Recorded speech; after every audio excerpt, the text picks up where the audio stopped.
عورتیں بال کیوں نہیں کٹوا سکتیں؟ عورتوں کے لیے عام حالات میں بال کٹوانا جائز ہے یا نہیں، جبکہ اس بارے میں کوئی حدیث نہیں ہے، اس بارے میں رہنمائی فرمائیں۔ دیکھیے، حدیث میں آتا ہے کہ عورتوں کو مردوں کی مشابہت سے اور مردوں کو عورتوں کی مشابہت سے منع کیا گیا ہے۔ اب یہ بات پوری دنیا میں مسلم ہے کہ عورت کو اللہ نے لمبے بال دیے ہیں، تو اس کے لیے بال کٹوانا یہ مردوں سے مشابہت ہے، اس لیے یہ صحیح نہیں ہے۔ بعض لوگ کہتے ہیں امہات المومنین نے نبی صلی اللہ علیہ وسلم کے انتقال کے بعد بال کٹوائے تھے، چھوٹے کروائے تھے،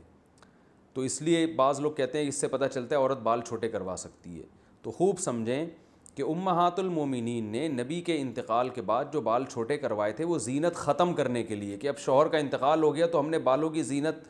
کس کے لیے، یہ تو شوہر کے لیے تھی، تو زینت ختم کرنے کی نیت سے تھوڑے سے چھوٹے کروائے تھے بال انہوں نے۔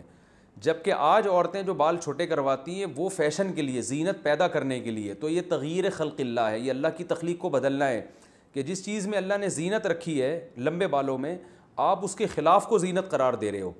تو یہ اللہ کی تخلیق کو بدلنا ہے۔ اس لیے عورت کے لیے ناجائز ہے یہ کہ وہ زینت کے لیے بال چھوٹے کروائے۔ اس لیے علماء کہتے ہیں کہ اگر کوئی اس لیے بالوں کے کنارے چھوٹے کر رہی ہے کہ اس سے بال صحت مند ہو جائیں گے تو یہ جائز ہے۔